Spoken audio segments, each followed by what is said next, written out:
So hello there, and welcome to another Spooky Reads. Tonight I want to talk about The Turn of the Screw by Henry James, which might be the best ghost story on planet Earth. I don't know. I like a lot of ghost stories, but I really love this one. And there's probably a couple of reasons. I have already mentioned in other videos how much I like a good creepy child, right? And this story has two of them. And they're especially creepy because everything that they do that is creepy could also be completely innocent. And that leads to the second reason I love this book, which is this story, really. It's only 100 pages or so, quite short. It's the ambiguity. It's one of those stories that hinges on, do you or don't you believe the story as presented by your narrator? And it's got this frame at the beginning, one of those like, well, of course the story is true because I know the governess who gave me this manuscript and therefore I'm now telling you the story, right? Like it happened to my uncle's brother, or which I guess would still just be your uncle, my uncle's friend, or something like that. Almost that urban legend kind of feel, with that frame around the story as it's told. And then within the story itself, I find myself shifting constantly, like, is the governess right? Or is the governess a little unhinged? Are the children being creepy, or is she overreacting? Was there something there, or wasn't there something there? And the story never takes a side. Like, you make it all the way to the end of the story, and it has a very good horror ending. And you still don't really know if there were ghosts, and if the children were possessed, or if the governess was off her rocker. You just don't know. And that's the really cool part. I think that ambiguity is at the heart of a lot of what I like in horror stories. I love that moment when the story's open to interpretation, when you could actually gaslight yourself. Like the heroine of a Gothic novel always tells herself, oh, I'm being silly. I'm just frightening myself in the dark. There's nothing there. When, of course, there actually was something there. That way that fear makes you doubt your own senses and you can deny what you've been seeing. So I picked a scene from fairly early in the book, which is when the governess first may have seen a ghost. So she's by the lake with the littler kid, Flora, the little sister. The way this knowledge gathered in me was the strangest thing in the world. The strangest, that is, except the very much stranger in which it quickly merged itself. I had sat down with a piece of work, for it was something or other that could sit on the old stone bench which overlooked the pond, and in this position I began to take in with certitude, and yet without direct vision, the presence, a good way off, of a third person.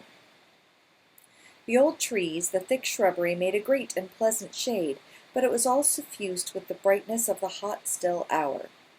There was no ambiguity in anything, none whatever, at least in the conviction that I, from one moment to another, found myself forming as to what I should see straight before me and across the lake as a consequence of raising my eyes.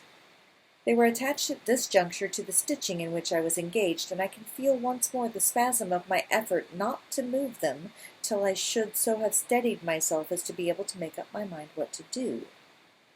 There was an alien object in view, a figure whose right of presence I instantly and passionately questioned. I recollect counting over perfectly the possibilities, reminding myself that nothing was more natural, for instance, than the appearance of one of the men about the place, or even of a messenger, a postman, or a tradesman's boy from the village.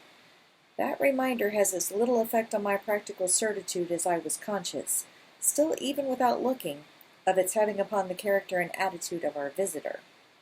Nothing was more natural than that these things should be the other things they absolutely were not. Of the positive identity of the apparition, I would assure myself as soon as the small clock of my courage should have ticked out the right second. Meanwhile, with an effort that was already sharp enough, I transferred my eyes straight to little Flora, who at the moment was about 10 yards away. My heart had stood still for an instant with the wonder and terror of the question whether she too would see, and I held my breath while I waited for what a cry from her, what some sudden innocent sign, either of interest or alarm, would tell me. I waited, but nothing came. Then, in the first place, and there is something more dire in this, I feel, than in anything I have to relate, I was determined by a sense that within a minute all spontaneous sounds from her had dropped, and in the second by the circumstance that also within the minute she had, in her play, turned her back to the water. This was her attitude when I at last looked at her, looked with the confirmed conviction that we were still together under direct personal notice. She had picked up a small flat piece of wood which happened to have in it a little hole that had evidently suggested to her the idea of sticking in another fragment that might figure as a mast and make the thing a boat. This second morsel, as I watched her, she was very markedly and intently attempting to tighten in its place. My apprehension of what she was doing sustained me, so that after some seconds I felt I was ready for more. Then I shifted again my eyes. I faced what I had to face. So, what's interesting in this scene to me is, nothing exactly happened, right? The governess is sitting here doing embroidery of some sort, so she's not really looking, right? Everything she talks about is in her peripheral vision. But she becomes convinced that somebody is watching them across the lake.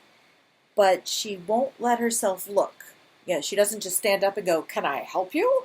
No, she keeps on doing her embroidery and kind of trying to look without looking. And that's interesting in itself. Why not? If you're concerned that there's somebody over there watching the kid you're supposed to be watching and something untoward might be happening, why do you not get up and react, right? That's suspicious. And then she looks at the little girl, and she herself is suspicious of the little girl. Then the little girl, as described, isn't doing anything necessarily all that suspicious, right? She's turned around so she's not facing the lake, and she's trying to make a little boat. That's all that we're told that she's doing. But the governess is convinced that she's purposely turned her back to that other person on the other side of the lake, right? That she's trying not to see her. And so she gets all worked up. So it's one of those moments where you're like, okay, there could be something going on here, or perhaps the governess is a little oversensitive, high-strung, overly easily upset, right? The Freudians will have a field day with her. I don't know. And that is exactly why I love the story, because I don't know. So if you've read this story or other great ghost stories with ambiguity, I would love to hear about them. Happy Halloween. Happy spooky reading.